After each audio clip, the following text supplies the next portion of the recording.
The medic led Elias through a maze of corridors, past rooms filled with whispering refugees and children clutching ration packs.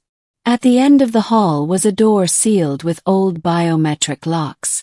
"She doesn't let people look at her," the medic explained nervously. "Her injuries, well, you'll see." The door slid open with a hiss. Inside, the room was dim, lit only by the blue glow of the stars outside the viewport. A figure sat hunched on the bed, a hooded veil covering her face. Her hands trembled as she adjusted the fabric to make sure no part of her skin was visible. Elias stopped short. His chest tightened. "Lyra," he whispered. She turned slowly, the veil shifting as she moved. He saw only the faint outline of her lips beneath the shadows. "Don't look at me," she said quickly, her voice hoarse. "Please, Elias. I'm not who I was. I'm ruined." He took a step forward, fighting the urge to pull the veil away. "What happened?" he asked softly. Her hands clutched the fabric tighter around her face. "The war. The experiments. They made me into something else. A monster."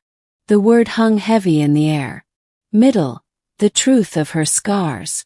Over the next days, Elias visited often. She never removed the veil, never let him see the full extent of her injuries. But bit by bit, pieces of her story came out. She told him about the Draker Dominion, the alien empire that had captured her during the siege of Alaris. She had been a resistance fighter, proud and unbroken, until the Draker took her to their laboratories. "They wanted to turn humans into weapons," she said one evening, her voice trembling as she stared at the stars. "They burned my skin with plasma, replaced my veins with conduits of living light. They said I would be their prototype." Elias's fists clenched. He remembered the Dominion's cruelty, the way they twisted science into torture. "I escaped before they finished," she whispered. "But not before this." She lifted a trembling hand. For just a second, the sleeve of her robe slipped, and Elias caught a glimpse of her skin. Not flesh, but something alive with faint blue light, like a lattice of stars beneath translucent skin. She yanked the sleeve back, covering it. "Don't look. Please don't look. You'll think I'm hideous." Elias swallowed hard. "Lyra." But she shook her head violently. "No, you don't understand. The children here, they scream when they see me. The others whisper. I'm not a woman anymore. I'm a mistake. Conflict."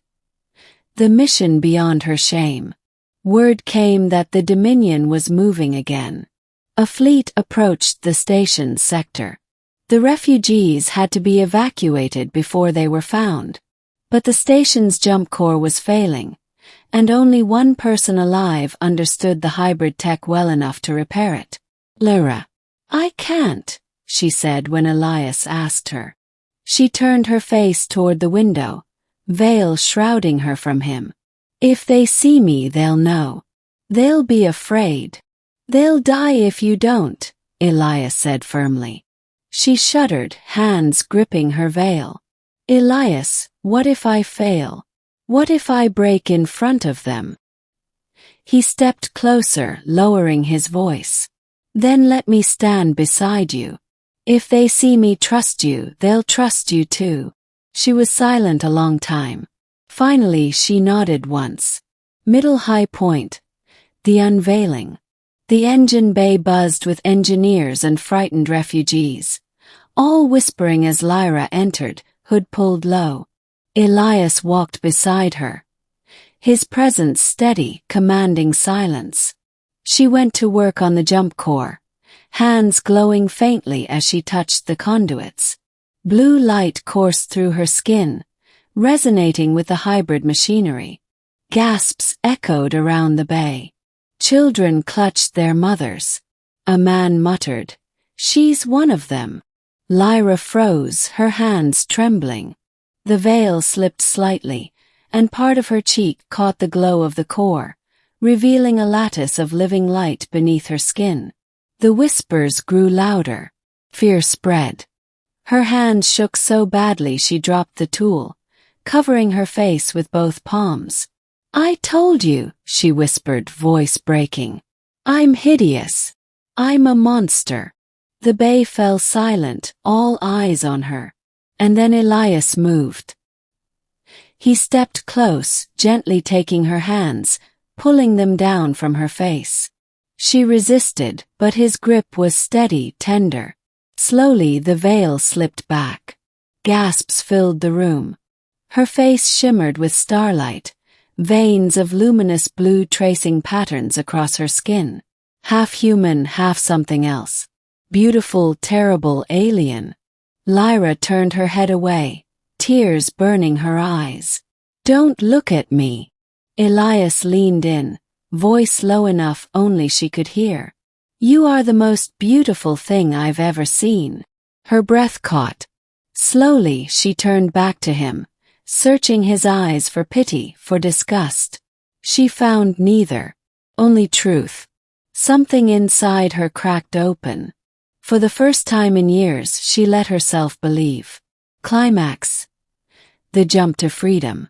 With Elias's words echoing in her heart, Lyra steadied her hands and returned to the core.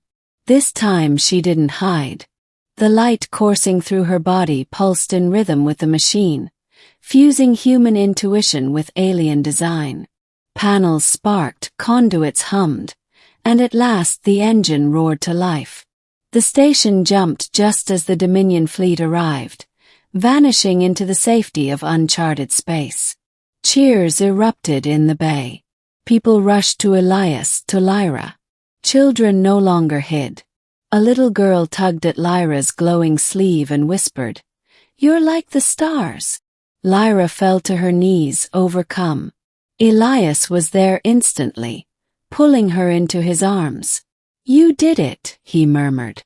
"No," she whispered, trembling against him. "We did. Because you believed in me when I couldn't." Ending, a new beginning. Weeks later, the refugees found a new home on a quiet moon at the edge of the Veil Nebula. Elias stayed, helping to build, watching Lyra step slowly out of the shadows she had lived in for so long. She still wore the veil sometimes, but less each day. The children no longer screamed. They followed her like fireflies, fascinated by the way her skin glowed in the dark.